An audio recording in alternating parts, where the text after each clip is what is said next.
Assalamualaikum warahmatullahi wabarakatuh. Hello students, welcome back to my YouTube channel SMR 04 Pembelajaran. Jumpa lagi ya di video pembelajaran kita kali ini. Nah, di video pembelajaran kali ini kita akan membahas mengenai sebuah pola kalimat atau kita menggunakan tenses, di mana tenses ini dipelajari di kelas 9. Namanya adalah past continuous tense. Pada video pembelajaran kali ini kita bahas bagian 1 dari past continuous tense. So, let's begin. Past continuous tense. We use this tense to talk about actions that were going on or happening at a certain moment in the past. Jadi, pola kalimat ini atau tenses ini digunakan untuk membicarakan terkait dengan kegiatan atau tindakan atau sesuatu yang sedang terjadi pada waktu tertentu, certain moment ya, pada waktu tertentu di masa lampau. Jadi kata kuncinya adalah tenses ini digunakan untuk membuat pola kalimat ya, di mana kita gunakan untuk membicarakan yang sedang terjadi pada waktu tertentu di masa lampau. Sebenarnya, dalam past continuous tense itu memiliki beberapa fungsi. Namun, pada video pembelajaran kali ini, kita hanya akan membahas satu fungsi saja, yaitu di mana kita menggunakan past continuous tense untuk membicarakan kegiatan atau kejadian atau sesuatu yang sedang dilakukan atau sedang terjadi pada waktu tertentu di masa lampau. Untuk fungsi yang lainnya akan kita pelajari pada video berikutnya. Berikut ini merupakan rumus atau pola kalimat dari past continuous tense. Nah, seperti biasa ya, sebuah kalimat selalu diawali oleh sebuah subjek. Jadi di sini diawali dengan subjek, kemudian diikuti oleh to be. Di mana to be di dalam past continuous tense itu ada dua. Jadi ada dua pilihan, yaitu adalah was atau were. Nah, ketika kita memutuskan untuk memilih was, kita harus perhatikan subjeknya ya. Jadi subjek dan to be itu berkesinambungan.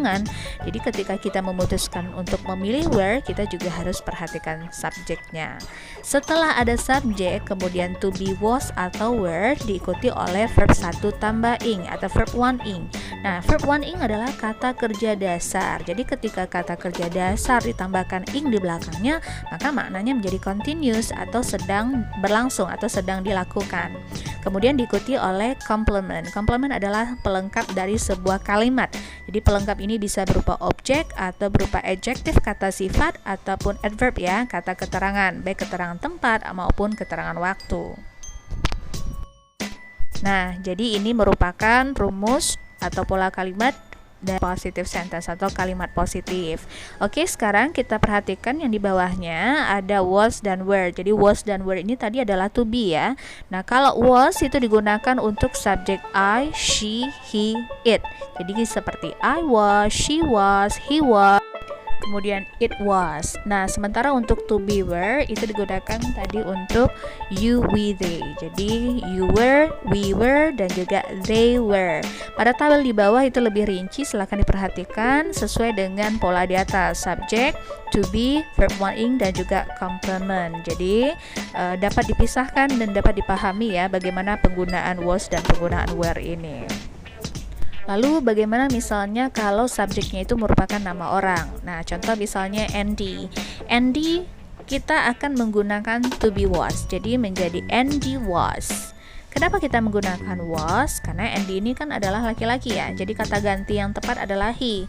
Maka he tadi rujukannya menggunakan to be was. Jadi Andy was. Nah, beda halnya kalau misalnya Andy and Tommy. Di sini Andy and Tommy itu sudah lebih dari satu subjek. Maka kita menggunakan were. Andy and Tommy were. Baik, untuk pemahaman lebih lanjut terkait positive sentence dari past continuous tense ini, mari lihat contoh berikut ini. Okay, let's see the examples below. I was cooking in the kitchen at 4 o'clock yesterday. Yang artinya adalah saya sedang memasak di dapur pada pukul 4 kemarin. Jadi yang sedang dilakukannya kemarin, tepatnya pada pukul 4, adalah sedang memasak di dapur. Jadi was cooking in the kitchen. I was cooking in the kitchen. Okay, next ada she was doing. She was doing homework at 9 p.m. last night. Yang artinya adalah dia sedang mengerjakan PR pada pukul 9 tadi malam. Jadi di sini yang sedang dilakukannya pada pukul 9 tadi malam adalah she was doing homework. Yaitu adalah mengerjakan PR ya. She was doing homework. Dia sedang mengerjakan PR. Oke, selanjutnya ada they were playing badminton at 5 o'clock yesterday afternoon. Mereka sedang bermain bulu tangkis pada pukul 5 kemarin sore. Jadi apa yang sedang mereka lakukan pada pukul 5 kemarin sore? They were playing badminton. Next, ada Andy was watching television at 2 o'clock yesterday afternoon. Yang artinya adalah bahwa Andy ini sedang menonton televisi tepatnya pada pukul 2 siang kemarin. Jadi di sini afternoon dapat diartikan siang ataupun sore ya, tergantung waktunya. Nah, apa yang sedang si Andy lakukan pada pukul 2 kemarin siang? Ya, si Andy sedang menonton televisi. Jadi Andy was watching televisions at 2 o'clock yesterday afternoon. Selanjutnya, Andy and Tommy were watching televisions at 2 o'clock yesterday afternoon. Kalimat di atas hampir sama dengan kalimat yang akhir ya.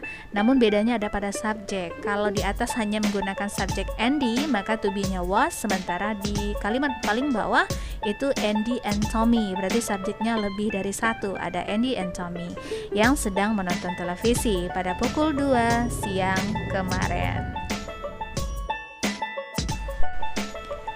Sementara untuk negative sentence, kita menggunakan pola kalimat yang seperti ini.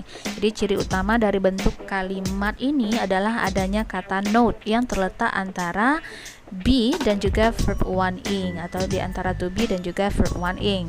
Jadi polanya adalah subjek ditambah dengan was atau were, and then diikuti oleh not ya. Jadi setelah to be ada not, menandakan bahwa ini negative sentence. Kemudian diikuti oleh verb satu ing dan complement. Nah, perhatikanlah tabel yang ada di bawah ini. Pada tabel berwarna merah merupakan rangkaian dari pola kalimat negative sentence dalam bentuk past continuous tense. Oke, perbedaan antara positif dan negatif hanya pada penambahan not setelah to be. Dan dari segi arti, untuk negative sentence artinya tidak sedang dilakukan pada waktu tertentu di masa lampau. Baik, yang perlu diingat adalah bahwa di dalam negative sentence tadi kita cukup menambahkan kata not setelah to be, yang artinya adalah bahwa ini tidak sedang dilakukan pada waktu tertentu di masa lampau. Oke, let's see the examples below. Di sini ada I was not doing anything at 3 o'clock. Jadi artinya adalah saya tidak sedang melakukan apapun pada pukul 3. Kemudian ada they were not playing football at 2 o'clock yesterday afternoon.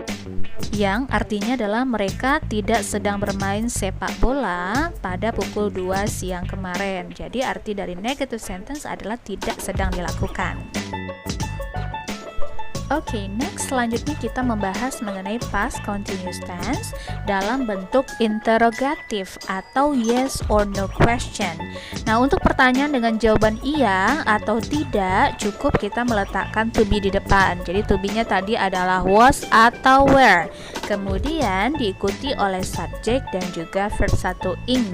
Lalu diikuti oleh complement atau pelengkap. Ya, jangan lupa pelengkap tadi bisa objek, bisa adjektif dan juga keterangan.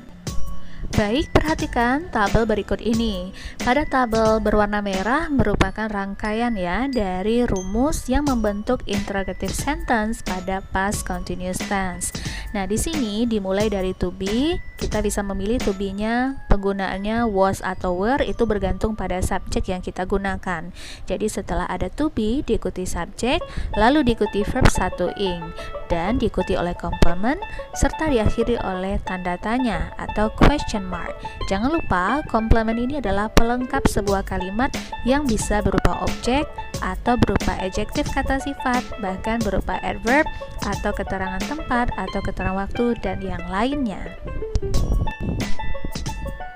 Oke, berikut ini adalah contoh dari interrogative sentence.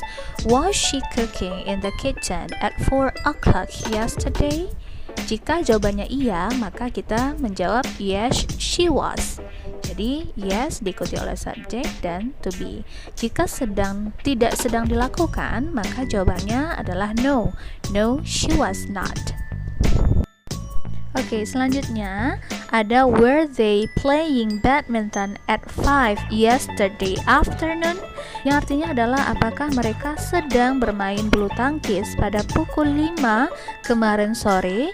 Jika iya, mereka sedang melakukannya, maka jawabannya yes they were. Jika tidak sedang dilakukan, maka no they were not. Baik, berakhir sudah video pembelajaran kita kali ini bagian 1 dari penjelasan past continuous tense. Semoga apa yang disampaikan kali ini bermanfaat bagi kita semua, dan tunggu bagian 2 dari past continuous tense selanjutnya. So, see you, and assalamualaikum warahmatullahi wabarakatuh.